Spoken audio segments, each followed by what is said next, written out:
Loneliness is the sense that I am less connected to other people than I want to be. We're wired to want to be social creatures and to be friends, but that might be harder for us to do so in certain circumstances where the opportunities to cultivate friendship are not there.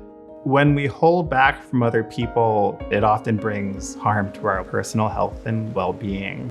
It can feel really isolating. But when you make yourself vulnerable or when you place your trust in another person, this is the stuff of intimate relationships. And revealing these kinds of things is how we become known. It's not just our closest relationships that make us feel connected. It's all kinds of relationships. It's the person who delivers the mail. It's the cashier who checks us out at the grocery store. All of these ways of making it a little bit more personal do a lot to make other people feel like they belong, and they make us feel more like we belong.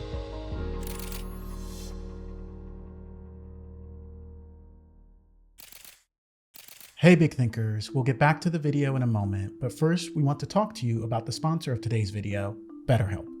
Loneliness is a complex emotion that can weigh heavily on our mental health, leading to anxiety, depression, and a sense of disconnection from the world around us. In those moments, seeking professional help can be incredibly valuable. A therapist can provide a non-judgmental space to process feelings and develop coping strategies. But starting therapy can be challenging. Luckily, BetterHelp is here to make it easier. It's really simple to start. You can go to betterhelp.com/bigthink and answer a couple of questions. Based on your answers, BetterHelp will match you up with one of 30,000 therapists on their platform, specifically a therapist they think can help you the most. The therapist that BetterHelp picks for you will be well equipped to help you navigate your challenges. Every therapist on the BetterHelp platform is licensed, has a master's or doctorate degree, and has spent over 3 years and 1,000 hours working with people just like you. But if your match isn't quite right, you can easily switch to a new therapist with a click of a button in your settings. Let BetterHelp connect you to a therapist who can provide you the support you need, all from the comfort of your own home. Visit betterhelp.com/bigthink or choose BigThink during sign up and enjoy a special discount on your first month. All right, now back to the video. My name is Michael Slepian. I'm a professor at Columbia, and I study the psychology of secrecy. My book is called The Secret Life of Secrets: How Our Inner Worlds Shape Well-Being, Relationships, and Who We Are.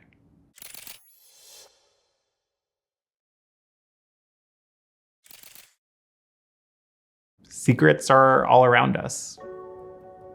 You're probably keeping a secret right now. When we keep a secret, we're often trying to protect something. Maybe we're trying to protect ourselves and our reputation or what other people think of us, or maybe we're trying to protect someone we care about. But when we hold back from other people, it's not always protecting the thing that we're hoping to protect, and it often brings harm to our personal health and well-being. It can feel really isolating, and it can feel like it's something you should be ashamed of. And feelings of shame are one of the most toxic emotions that we can have for our health. When we feel ashamed, we feel like we're a bad person and that there's nothing we can do to change that. But also, that secret is going to be on your mind quite frequently, and your mind is going to return to that secret time and time again. We're living with those secrets alone in our thoughts, and when we choose to be alone with something, we often don't develop the healthiest way of thinking about that thing. Once you better understand how your secrets are hurting you, you can have a better sense of how you can cope with them. Not all secrets are bad. Sometimes secrets are good, and sometimes we feel good about the secrets we're keeping. Surprise parties, announcing a pregnancy, proposing marriage to someone, or maybe it's a sense of status that comes from having a workplace secret. What makes something a secret is when you intend to hold back this particular information from one or more people. And we can distinguish secrecy from privacy.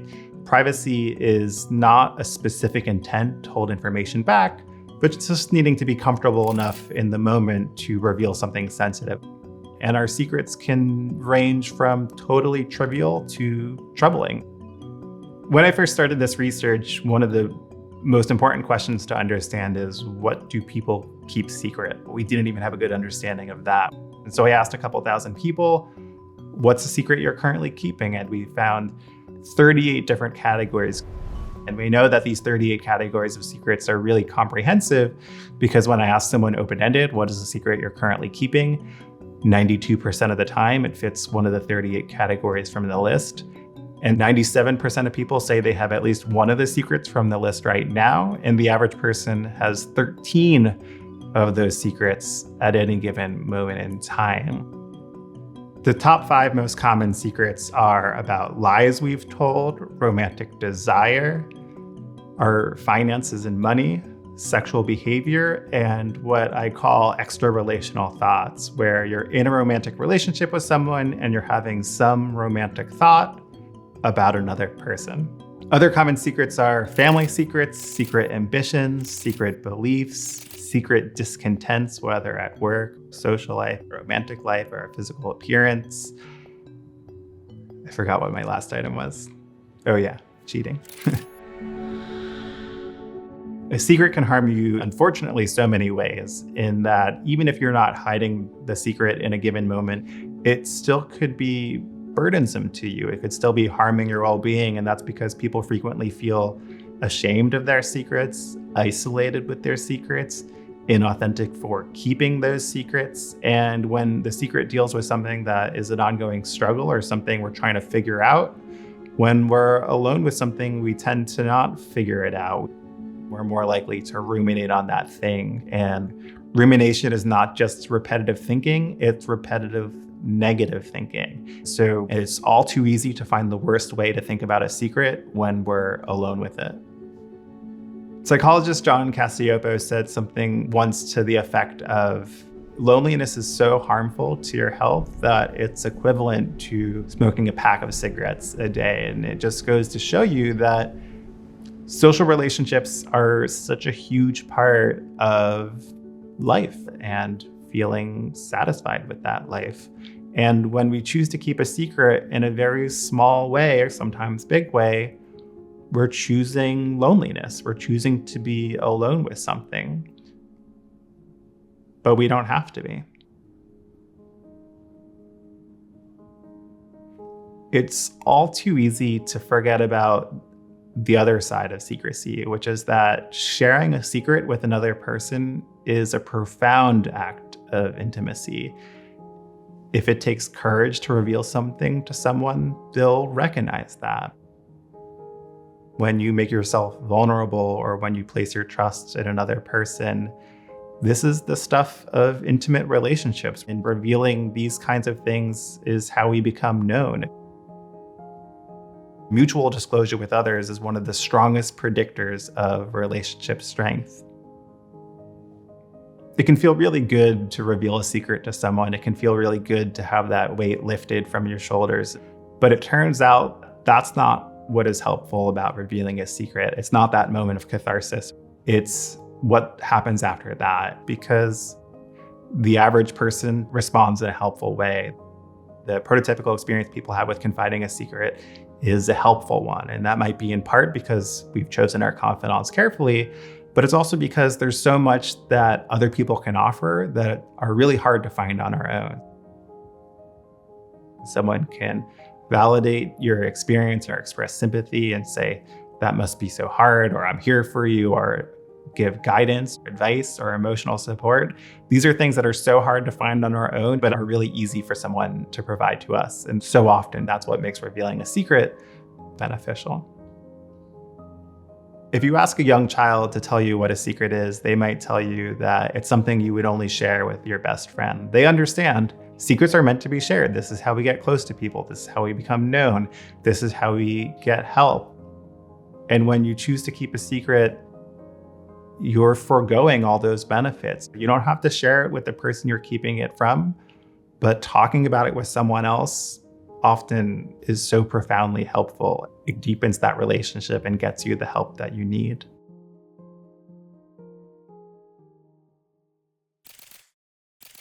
I'm Robert Waldinger. I am a psychiatrist, and I'm professor of psychiatry at Harvard Medical School. I direct the Harvard Study of Adult Development at Massachusetts General Hospital.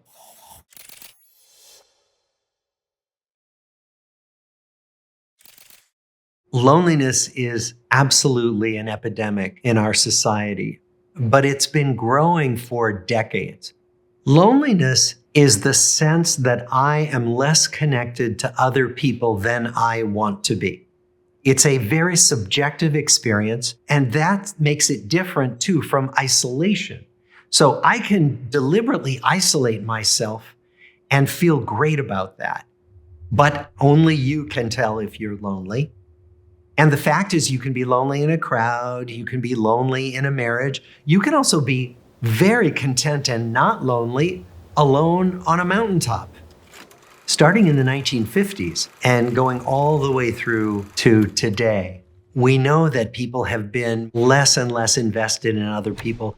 In some studies, as many as 60% of people will say that they feel lonely much of the time. And the lowest estimates are 30 to 40% of people say they feel lonely. Young adults, age 16 to 24, are the loneliest age group. And then again, among older adults, there is an increase in loneliness, particularly as people lose friends, lose partners.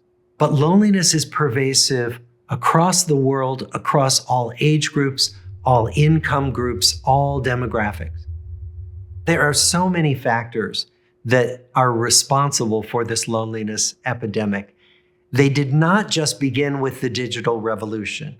Loneliness was on the rise, as we know, at least from the 1950s.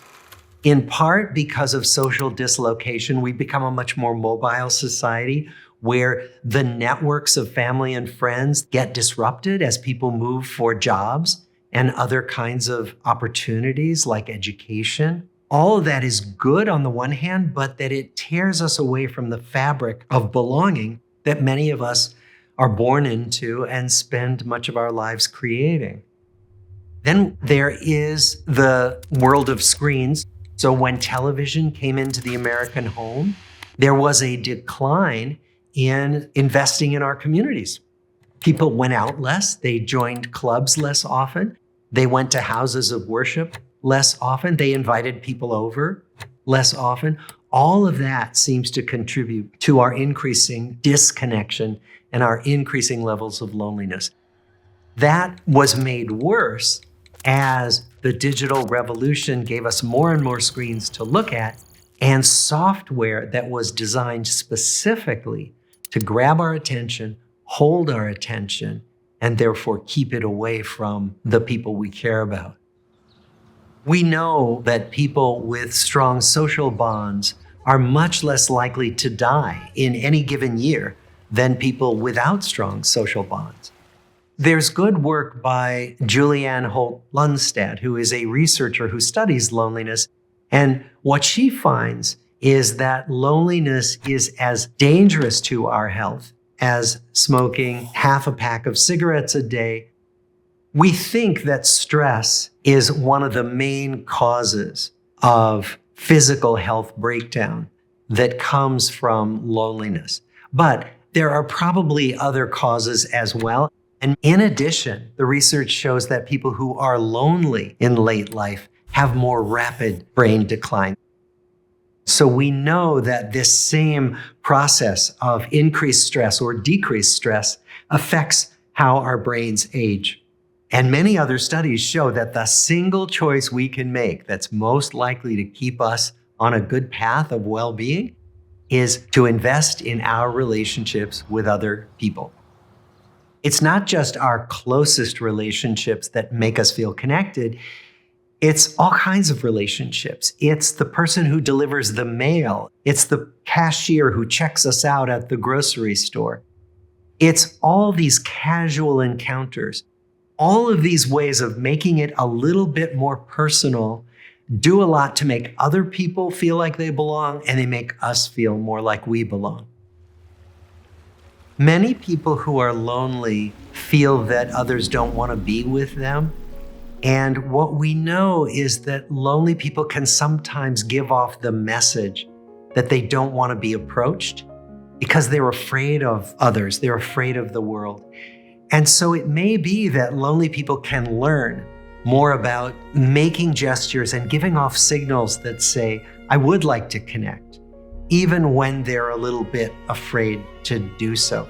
And so they've actually developed forms of cognitive behavior therapy where people are taught these social skills and taught how to revise their assumptions about not being wanted by other people. My recommendation, if you're feeling lonely and a little bit afraid, is find a setting, find an activity around other people where you are comfortable and see what develops. You belong, you matter, you're connected.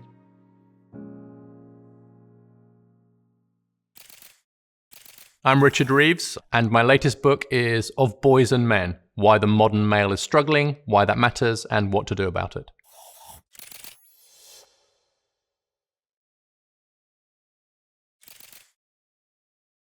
There are some studies that suggest, for example, that being without a close friend, being lonely, is as bad for your health as smoking 15 cigarettes a day. It's quite hard to measure friendships. What's the quality of that friendship? What's the quantity? When people say they have a certain number of friends, what does that mean? Does it mean how many friends they have on Facebook? It is difficult to get at this quantitatively, and also people I think are a bit reluctant to admit sometimes to not having friends.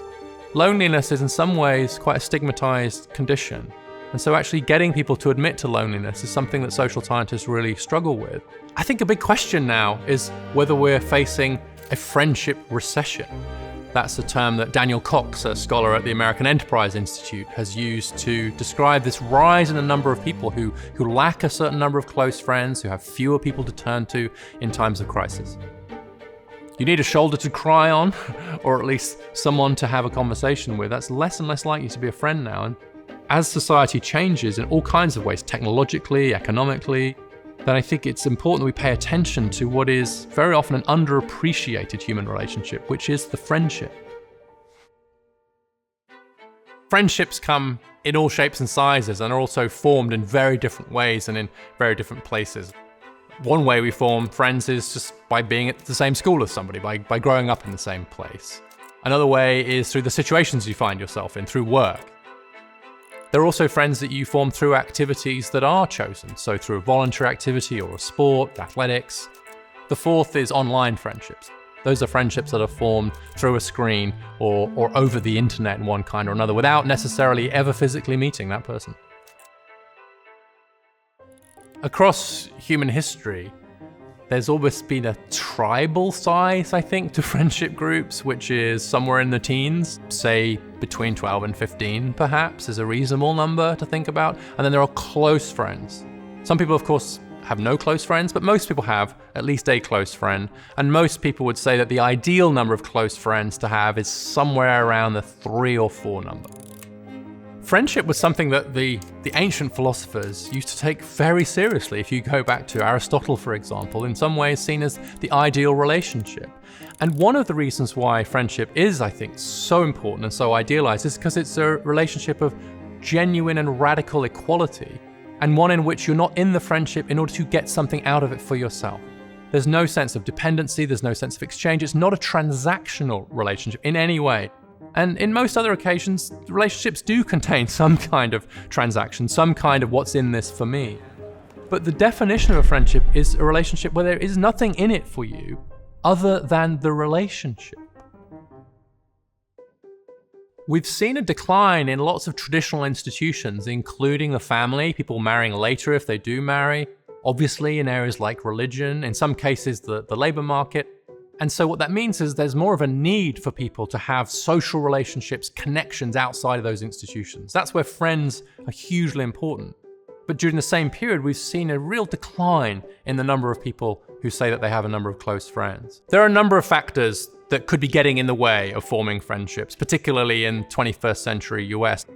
Number one is geographical mobility, people moving away from their homes, moving to big cities or career opportunities, which necessarily stretches their friendship network. Parents are spending quite a bit more time on parenting, on looking after their kids, which squeezes out the time that they might have had for friendships before.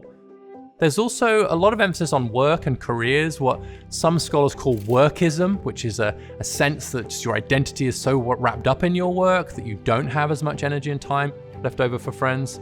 And then lastly, I'd point to the breakdown of relationships. As marriages break up or couples separate, that can be really fracturing of friendship groups that have been formed as a couple. Once they break up, the friendship groups very often get shattered as well. There are a few downsides to being without friends.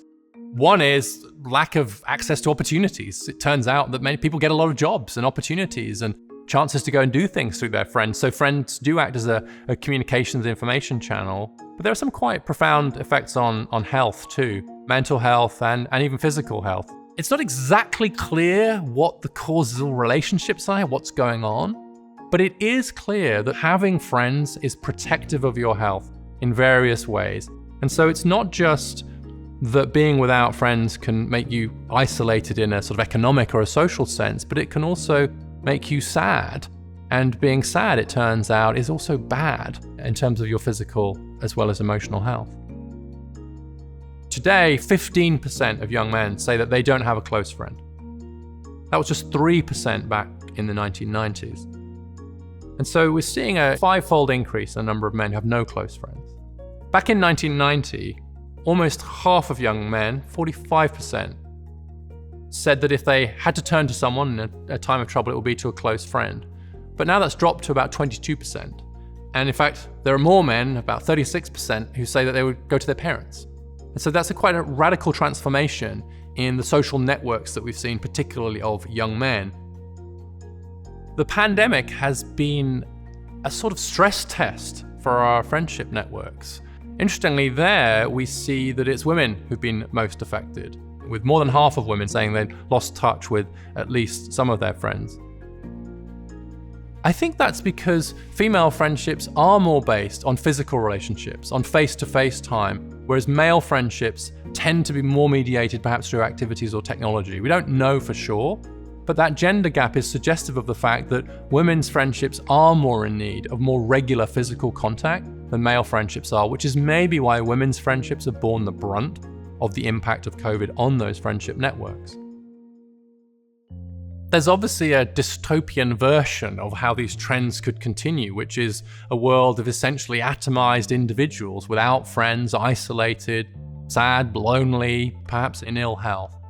I think that's why we have to pay real attention to these trends and to recognize that friendship is incredibly important for human flourishing and that people want to make friends. We're wired to want to be social creatures and to be friends, but that might be harder for us to do so in certain circumstances where we're under too much pressure, where we're too segregated, where the opportunities to cultivate friendship are not there.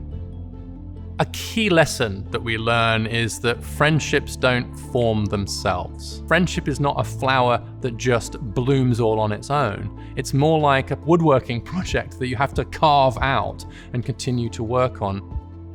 One of the necessary steps to making a friend is to admitting that you want to make a friend, to being open to that. That requires a certain vulnerability. It requires you in some ways to reveal a need, a desire. And I think as we get older, there's sometimes a sense of shame that comes along with not having enough friends. And actually saying I need a friend is maybe one of the hardest sentences that any human being can utter.